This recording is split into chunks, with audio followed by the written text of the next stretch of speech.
இவ்வளவு பெரிதான ரட்சிப்பை இலவசமாய் நமக்கு தந்த ஆண்டவராகிய இயேசு கிறிஸ்துவின் நாமத்தில் உங்கள் யாவருக்கும் என்னுடைய அன்பான வாழ்த்துக்கள். இந்த நாள் தியானத்தின் தலைப்பு அரசராகும் ஆண்டிகள், பாப்பர்ஸ் டர்ன்ட் பிரின்சஸ். வாசிக்க வேண்டிய பகுதி எபிரேயர் 2ஆம் அத்தியாயம் 5 முதல் 15 வசனங்கள். இனி வரும் உலகத்தை குறித்து பேசுகிறோமே, அதை அவர் தூதர்களுக்கு கீழ்ப்படுத்தவில்லை. ஓரிடத்திலே ஒருவன் சாட்சியாக, மனுஷனை நீர் நினைக்கிறதற்கும் மனு மகனை நீர் விசாரிக்கிறதற்கும் அவன் எம்மாத்திரம்? அவனை தேவ தூதரிலும் சற்று சிறியவனாக்கினீர்.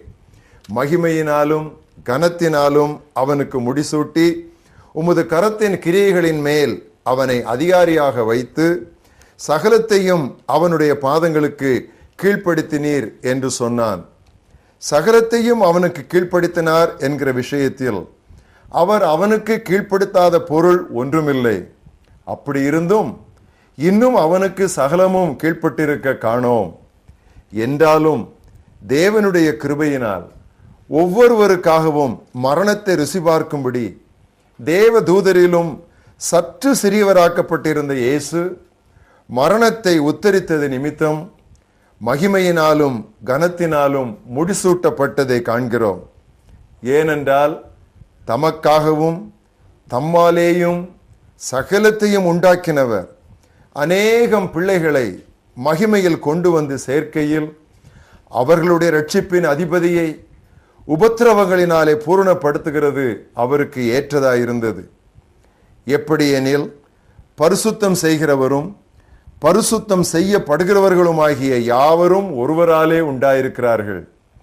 இது நிமித்தம் அவர்களை சகோதரர் என்று சொல்ல அவர் வெட்கப்படாமல், உம்முடைய நாமத்தை என் சகோதரருக்கு அறிவித்து சபை நடுவில் உம்மை துதித்து பாடுவேன் என்றும், நான் அவரிடத்தில் நம்பிக்கையாயிருப்பேன் என்றும், இதோ நானும் தேவன் எனக்கு கொடுத்த பிள்ளைகளும் என்றும் சொல்லியிருக்கிறார்.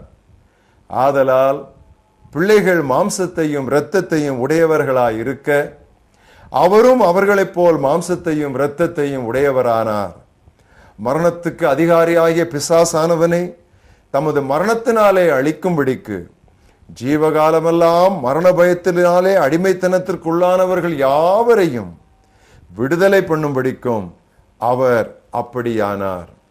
இன்றைய மனப்பாட வசனம் வெளிப்படுத்தல் 3ஆம் அத்தியாயம் 21ஆம் வசனம். நான் வெற்றி பெற்று என் தந்தையின் அரியணையில் அவரோடு வீற்றிருப்பது போல வெற்றி பெறும் எவருக்குமே எனது அரியணையில் என்னோடு வீற்றிருக்கும் உரிமை அளிப்பேன். To him who overcomes, I will give the right to sit on my throne. கடவுள் நமக்கு அருளும் மீட்பு பெரியது, அது மாட்சிமை நிறைந்தது. ஏனெனில் அவர் தமது மீட்பின் மூலம் நமக்கு படைப்பின் மீது ஆளுகையை திரும்ப தருகிறார். மனிதரை நீர் நினைவில் கொள்ளுவதற்கும் மனித பிறவிகளை நீர் ஒரு பொருட்டாக எண்ணுவதற்கும் அவர்கள் எம்மாத்திரம்? அவர்களை தேவ தூதரை விட சற்றே சிறியவர்களாக்கினீர். மகிமையினாலும் கனத்தினாலும் அவர்களை முடிசூட்டி உமது கரத்தின் படைப்பிற்கு மேலாக அவர்களை அதிகாரிகளாக வைத்து எல்லாவற்றையும் அவர்கள் பாதங்களுக்கு கீழ்ப்படுத்தினீர் என்று வாசிக்கிறோம்.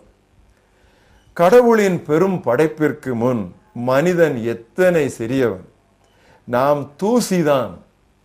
வான்தூதரை விட நாம் சிறியவர்கள். தூதர்கள் ஆவியாய் இருப்பதால் எங்கும் அவர்கள் செல்லலாம். நாம் இறப்பதுண்டு, தூதர்களோ இறப்பதில்லை. மனிதன் காலத்திற்கும் இடத்திற்கும் கட்டுப்பட்டவன். எனினும் மண்ணுலகின் மீது கடவுள் அவனை அதிகாரியாக்கினார்.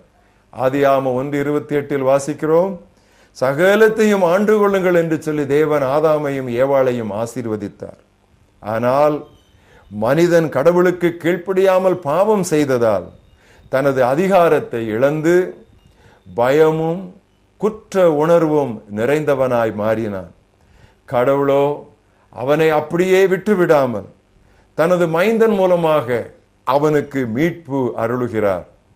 இந்த மீட்பு என்பது அவன் இழந்த மகிமையையும் மதிப்பையும் திரும்ப பெறுதலாகும்.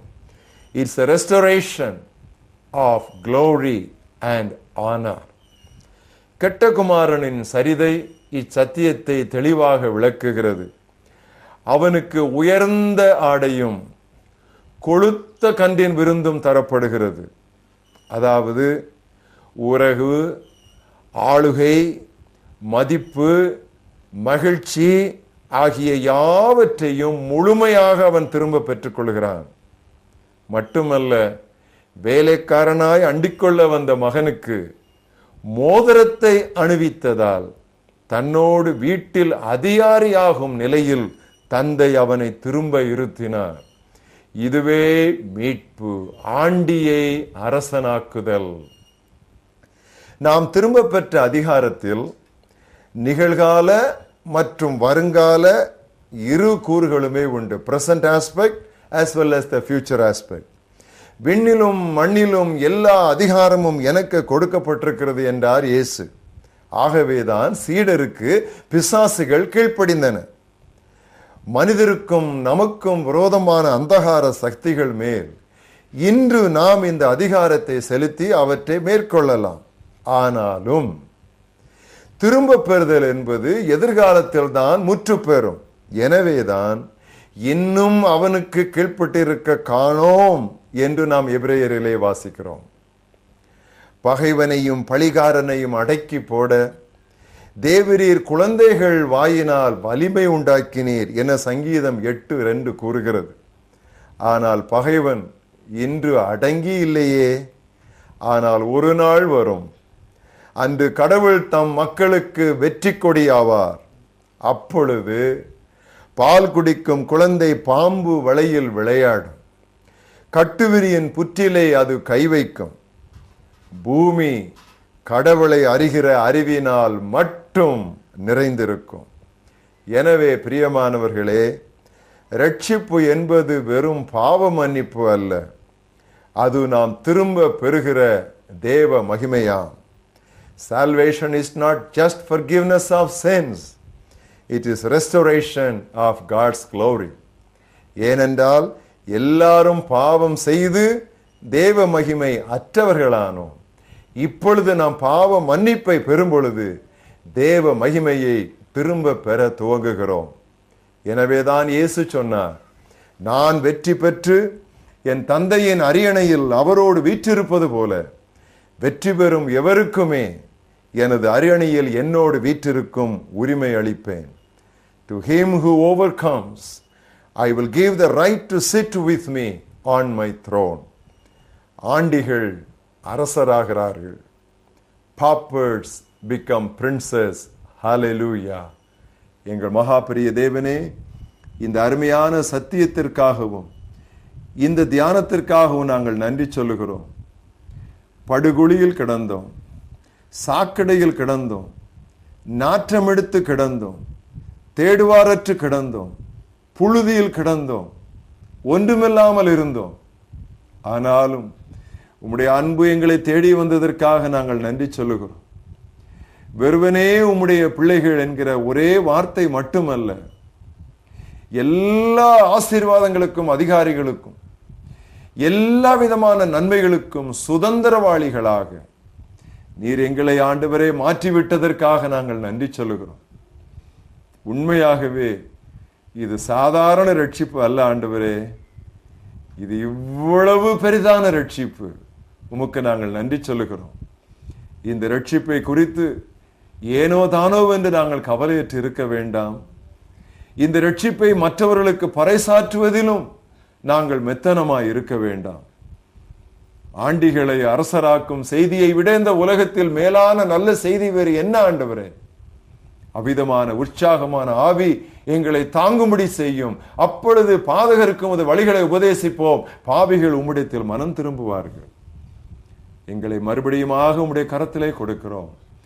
உம்மிடத்திலிருந்து பெற்றுக்கொண்ட இந்த மகிமையை இன்னும் நாங்கள் மகிமையின் மேல் மகிமை அடைந்து ஒரு நாளிலே உம்முடைய குமாரனாகிய இயேசு கிறிஸ்துவை போலவே நாங்கள் மாறுகிற நாளை எதிர்நோக்கி இருக்கிறோம்.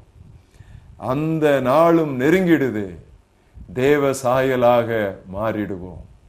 இயேசு கிறிஸ்துவின் நாமத்தினாலே எங்களுடைய துதி ஸ்தோத்திரங்களையும் இந்த விண்ணப்பத்தையும் உம்மிடத்தில் ஏறெடுக்கிறோம் எங்கள் ஜீவனுள்ள பிதாவே. ஆமென்.